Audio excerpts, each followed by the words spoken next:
नमस्कार दोस्तों, United class में आपका स्वागत है। आप देख रहे हैं डेली करंट अफेयर्स। चलिए 16 तथा 17 मई की खबरों से शुरुआत करते हैं। तो हम बात करते हैं AIIB ने पश्चिम बंगाल की प्रमुख सिंचाई परियोजना के लिए $145 मिलियन का ऋण स्वीकृत किया। एशियन इंफ्रास्ट्रक्चर इन्वेस्टमेंट बैंक ने पश्चिम बंगाल में सिंचाई सुविधाओं और बाढ़ प्रबंधन को बेहतर बनाने के लिए $145 मिलियन के ऋण को मंजूरी दी है। यह परियोजना पश्चिम बंगाल की दामोदर घाटी पर केंद्रित है। इसका लाभ पश्चिम बंगाल के 5 जिलों में फैले 2.7 मिलियन से अधिक किसानों को मिलेगा। इस परियोजना का कुल मूल्य $413.8 मिलियन है। AIIB के अलावा यह परियोजना IBRD international bank of reconstruction and development द्वारा भी सह वित्त पोषित है। छोटा नागपुर के पठार तथा दामोदर नदी से संबंधित है यह योजना। तो छोटा नागपुर का पठार पूर्वी भारत का पठार है। इसमें ओडिशा राज्य, छत्तीसगढ़ और पश्चिम बंगाल शामिल है। पलामू टाइगर रिजर्व तथा संजय राष्ट्रीय उद्यान इस पठार में स्थित है। लगभग 6% पठार संरक्षित क्षेत्र में स्थित है। यह पठार चूना पत्थर, लौह अयस्क, तांबा, बॉक्साइट, अभ्रक तथा कोयले जैसे खनिजों का प्रमुख भंडार गृह है। वहीं हम बात करें तो दामोदर घाटी की। दामोदर घाटी को बंगाल का श्योक भी कहते हैं। आदिवासी युवाओं के लिए गोल कार्यक्रम शुरू किया गया। केंद्रीय जनजाति मामलों के मंत्री अर्जुन मुंडा ने गोल कार्यक्रम की शुरुआत की। गोल GOAL का पूर्ण स्वरूप गोइंग ऑनलाइन एज लीडर्स है। यह कार्यक्रम फेसबुक के साथ साझेदारी के द्वारा शुरू किया गया। आदिवासी युवाओं को डिजिटल मोड में मेंटरशिप प्रदान करने के लिए यह कार्यक्रम शुरू किया जा रहा है। यह आदिवासी युवाओं की छिपी प्रतिभाओं को बाहर लाने के लिए उत्प्रेरक का काम करेगा। साथ ही यह उनके व्यक्तिगत विकास में भी मदद करेगा। इस कार्यक्रम से 5000 से अधिक आदिवासी युवाओं को सशक्त बनाने में मदद मिलेगी। इस कार्यक्रम को दीर्घकालिक मिशन के साथ तैयार किया गया है। यह आदिवासी युवाओं तथा महिलाओं की क्षमता को विकसित करने में मदद करेगा। साथ ही यह उन्हें खाद्य प्रसंस्करण, बागवानी, मधुमक्खी पालन, औषधीय जड़ी बूटी आदि में मेंटरशिप के माध्यम से ज्ञान तथा कौशल प्राप्त करने में भी मदद करेगा। ICGS सचेत को भारतीय तटरक्षक बल में कमीशन किया गया।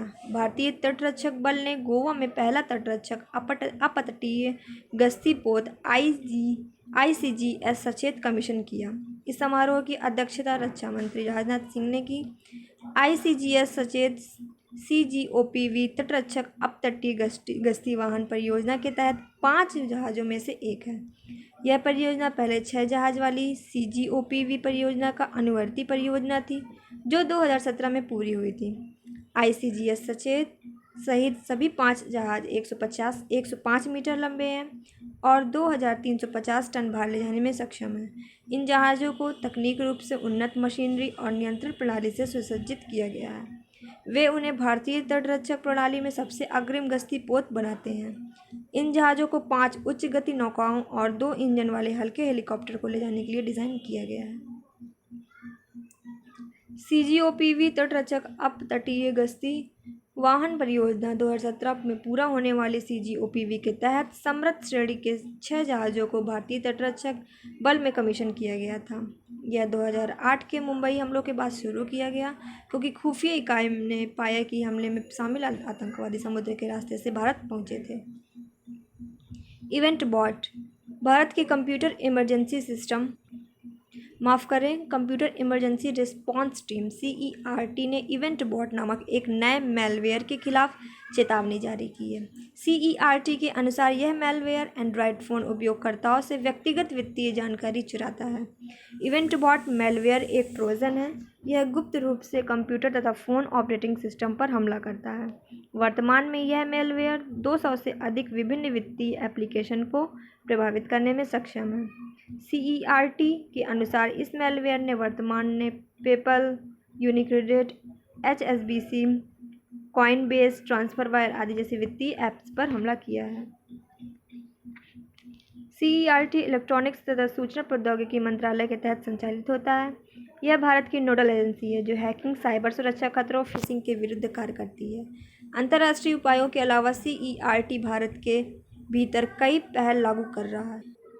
अंतर्राष्ट्रीय उपायों के अलावा CERT भारत के भीतर कई पहल लागू कर रहा है। इसमें मुख्य रूप से साइबर स्वच्छ केंद्र है। तंजानिया में मिला मानव पदचिह्नों का सबसे बड़ा समूह।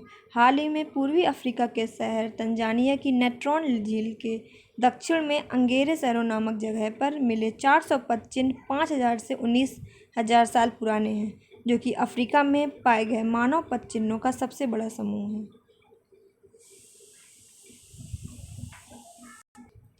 16 मई को मनाया गया अंतर्राष्ट्रीय प्रकाश दिवस। प्रतिवर्ष 16 मई को यूनेस्को द्वारा अंतर्राष्ट्रीय प्रकाश दिवस मनाया जाता है। 1960 में लेजर के पहले सफल ऑपरेशन को चिन्हित करने के लिए यह दिन मनाया जा रहा है। पहला सफल लेजर ऑपरेशन एक इंजीनियर तथा भौतिक विज्ञानी थियोडोर मैमन द्वारा किया गया था। यह दिन कला, संस्कृति, विज्ञान, सतत विकास तथा शिक्षा में प्रकाश की भूमिका का जश्न मनाता है। इस दिन को इंटरनेशनल बेसिक साइंस प्रोग्राम द्वारा प्रशासित किया जाता है, जो यूनेस्को द्वारा संचालित है। इंटरनेशनल बेसिक साइंस प्रोग्राम की स्थापना यूनेस्को और उसके सदस्य राष्ट्रों द्वारा की गई थी। अंतर्राष्ट्रीय प्रकाश दिवस का उद्देश्य सार्वजनिक समझ को बेहतर बनाने के लिए है कि प्रकाश और प्रकाश आधारित प्रौद्योगिकियों भविष्य के समाज के विकास में कैसे मदद करती हैं। यह इस तथ्य को भी दर्शाता है कि ऊर्जा को बचाने में प्रौद्योगिकी अधिक से अधिक भूमिका निभाने में मदद करती है और इसलिए प्रकाश प्रौद्योगिकियों को संरक्षित करने की आवश्यकता है। सिक्किम का 45वां राज्य दिवस मनाया गया। 16 मई 2020 को सिक्किम ने अपने 45वां राज्य दिवस मनाया। प्रतिवर्ष 16 मई को सिक्किम अपना राज्य दिवस मनाता है, क्योंकि 1975 में इसी दिन यह राज्य अस्तित्व में आया था। सिक्किम भारत में शामिल होने वाला 22वां राज्य था। सिक्किम की सीमाएं 3 देशों चीन, भूटान तथा नेपाल से लगती हैं। यहीं इस कड़ी में 17 मई को मनाया गया विश्व दूरसंचार तथा सूचना दिवस। आज ही के दिन 17 मई 1865 में पहले अंतर्राष्ट्रीय टेलीग्राफ समझौते पर हस्ताक्षर हुए, जिसके कारण अंतर्राष्ट्रीय दूरसंचार संघ इंटरनेशनल कम्युनिकेशन यूनियन, जिसे ICU की स्थापना हुई। इसलिए 17 मई को विश्व दूरसंचार एवं सूचना दिवस मनाया जाता है। 2006 से इस दिवस के साथ सूचना समाज दिवस भी मनाया जाने लगा। इस वर्ष की थीम थी connect 2030 ICTs for the sustainable development goals, जो कि विकास तथा डिजिटल डिवाइड को दूर करने हेतु सतत विकास लक्ष्यों के अनुरूप है। तो आज की खबरों को हम यहीं समाप्त करते हैं। प्लीज़ हमारे वीडियो को लाइक करिए, कमेंट करिए, ज़्यादा से ज़्यादा शेयर करिए और हमारे चैनल को सब्सक्राइब करिए। Thank you.